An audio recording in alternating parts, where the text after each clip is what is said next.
Одиме заедно наредниве минути во Прилеп, не очекува колешката Елизабета Митраска со нова многу убава информација.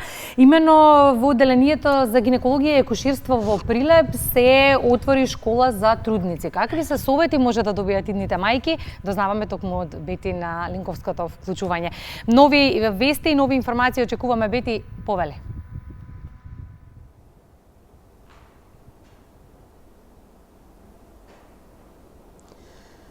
На трудниците, односно на идните мајки, секоја помош им е добре дојдена во секој момент, особено стручната помош и особено кога станува збор за прва бременост, за прво новороденче. Во Прилепската болница на одделението за гинекологија и акушерство за неколку дена ќе профункционира школата за трудници. Секаков совет, се што им треба на идните мајки. И подетално, разговараме со нашата соговорничка во емисијата, доктор Билјана Кржеска, гинеколог акушер, началник на одделението.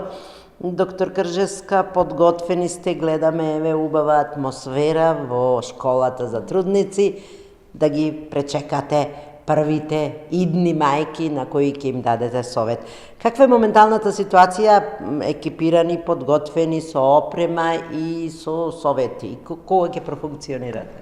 Добар ден, прво ви благодарам што се заинтересиравте за нашата новост на нашето одделение. Ние се трудиме секогаш да бидеме спремни за идните мајки и да им слегуваме во пресред за сите нивни барања и се што треба. Оваа идеја потекнува од поодамна. Јас искрено последната година се трудам што побрзо да ја реализирам. Во овој период не можеме секогаш се најнаш да постигнеме како што планираме, но конечно идејата се оствари. Оваа соба ја опремивме со помош на нашите пријатели, граѓани и фирми кои што општествено одговорни компании кои што помогнаа да се опреми собата и да почнеме да функционираме. Што се ќе им нудите на идните мајки, трудници? Во програмата е кратка, едноставна, јасна. Во разговор, прво ќе им објаснуваме како се одвива породувањето. Ова програма за сега е само за трудниците кои што се во 9-ти месец, односно 10-ти лунарен месец пред породување, после 35-та полна недела, со тоа што поблиску ќе ги донесиме до моментот за породување. Што значи породувањето, како се одвива, да не се плашат, да бидат смирени, дека се во сигурни раце, нашите акушерки, колегите доктори, сите сестри спремни на одделението да ги пречека и мајката и новороденото. Исто така и неонатолошката екипа со доктор специјалист неонатолог. Во текот на програмата еден час би бил околу 60 до 90 минути, во зависност од тоа колку се заинтересирани мајките, колку прашања има, ќе биде интерактивна, со тоа што тој дел ние што имаме да го кажеме, потоа да поставуваат прашања за се што ги интересира. Посебно заради тоа што сега мајките се едуцирани преку интернет, имаат многу информации. За жал, многу и секакви информации. Да, и сите тие информации не се точни и затоа се може да се прочита, но не се зема се дека е вистина. Треба да се провери и најдобра препораката да иде од некој кој што ја работи таа работа и е специјалист во тоа, како што се матичните гинеколози и ние на одделение.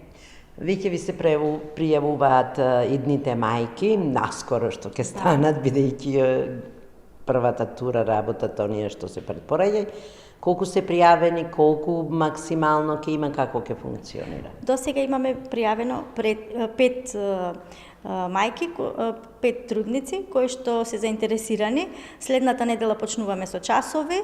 За сега би го ограничиле бројот на 10, доколку имаме повеќе, тоа ќе формираме 2 групи кои што ќе ги водат главната сестра и јас и докторката Мијаковска Кочова. Овде имате доста брошури, има некои реквизити. Кои ќе бидат основните совети? Некоја трудница ве праша основен совет, што е најбитното? Така, најважно е прво мајката да биде смирена, психички подготвена, спремна. Знаеме дека процесот не е лесен, посебно за првородките, првпат се соочуваат со нешто такво.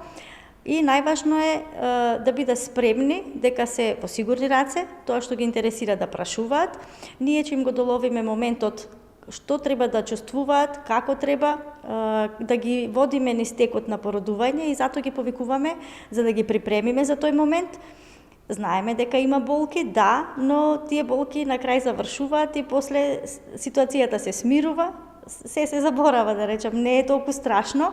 Мајките многу често идат преплашени, неспремни, слушале секакви разговори, читале на интернет. А може и секакви свекрви, искуства. баби, тетки, стрини, сите Има зборуваат, даваат. некоја информација да дадат, да.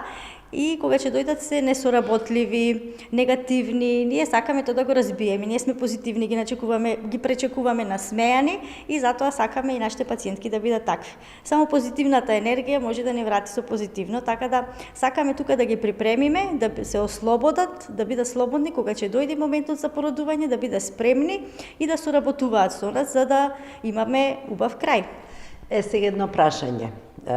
Ке ви доаѓаат идните мајки. А идните татковци, ке ги викнете да им дадете некој совет и тие треба да влијат да биде идната мајка смирена и среќна. Да. Поддршката е многу важна во овој период, нормално. Татковците треба исто така да бидат спремни, бидејќи татковците идат да, во паника. Од емотивен аспект. Да, и имаме услови да може, доколку сака некој од иден татко да присуствува, во договор со идните мајки кои што ќе бидат во екипата, дека може да присуствуваат и татковци. Имаме простор и исто така би сакале да му покажеме на трудниците и вежби, кои што може да ги изведуваат во домашни услови за полесно породување. И сега уште малку да ги смириме идните мајки. Доволно во моментов сте екипирани, колку имате лекари, медицински персонал, опрема? Да. Во моментов сме 6 гинеколози и акушери кои што работиме со 24 часовни дежурства. Нашето одделение има секогаш доктор дежурен, сестри екипирани, сега со оглед на тоа што во цела Македонија медицинскиот персонал е во помал број, ние се трудиме да постигнеме во нашите услови се колку што можеме. За сега сме задоволни и со медицински персонал. Докторите неуморно работат цело време, секоја мајка да биде задоволна. Имате ли полни раце работа? Посебно нашето одделение е секогаш среќно. Единственото каде се доаѓа за радост во болницата. Да, полни раце работа и сме среќни и задоволни нормално кога на крај ќе имаме убав исход. Благодарам, доктор Крчевска. Единствено што можеме да речеме, нека им е солесно на идните мајки. Секако ќе се навратиме на оваа тема, ова е убава, благородна. Да подсетиме, тоа беше нашата гостинка во утринската програма, гинекологот доктор Билјана Крчевска од Прилепската болница, од гинеколошко-акушерското одделение и ја промовиравме школата за трудници. Денови веќе профункционира и уште еднаш ќе кажеме им посекуваме солесно на идните мајки. Благодариме Бити за овие информации. Нова школа за трудници, како вест моравме да ја споделиме и во денешното издание на Македонија наутро. Се надеваме дека корист од истата ќе имаат голем број на идни мајки.